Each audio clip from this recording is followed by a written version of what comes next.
جب تک انسان کائنات کی ہر چیز سے بڑھ کر پیارے حبیب صلی اللہ علیہ وسلم سے محبت نہیں کرتا، تب تک اس کا ایمان تو کامل نہیں ہو سکتا۔ ہر بندہ پیارے حبیب صلی اللہ تعالی علیہ وسلم کا قرب،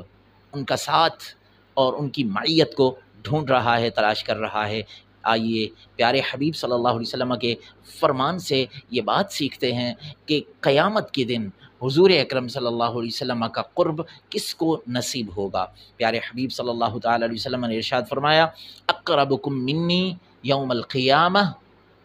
تم میں سے میرے سب سے زیادہ قریب قیامت کے دن وہ شخص ہوگا، اکثرکم علیہ صلاۃ، جو سب سے زیادہ مجھ پر تم میں سے درود پڑھتا ہوگا، جو تم میں سے سب سے زیادہ مجھ پر درود پڑھتا ہوگا، سلام پڑھتا ہوگا، وہ میرے سب سے زیادہ قریب ہوگا۔ تو اہل سنت کو مبارک ہو کہ اور تو زندگی میں وہ پڑھتے ہی رہتے ہیں، صلاۃ و سلام کے تو وہ چرچے کرتے ہی رہتے ہیں۔ یہاں تک کہ اہل سنت کے جو علماء گزرے ہیں وہ کیا کہتے ہیں کہ میں وہ سنی ہوں جمیل قادری، مرنے کے بعد میرا لاشا بھی کہے گا الصلاۃ والسلام، کہ اہل سنت کو مبارک ہو، یہ تو ہر وقت درود و سلام کے نعرے لگاتے رہتے ہیں۔ یہ تو وہ لوگ ہیں جو بیان کے اندر بھی ہر لمحے، ہر بات کے اختتام پر صلو علی الحبیب کے نعرے لگا رہے ہوتے ہیں۔ یہ تو وہ لوگ ہیں، یہ کثرت کے ساتھ درود پڑھنے اور پڑھانے والے ہوتے ہیں۔ ان کی تو بات ہی درود سے شروع ہوتی ہے اور ختم بھی درود پر ہوتی ہے۔ تو آئیں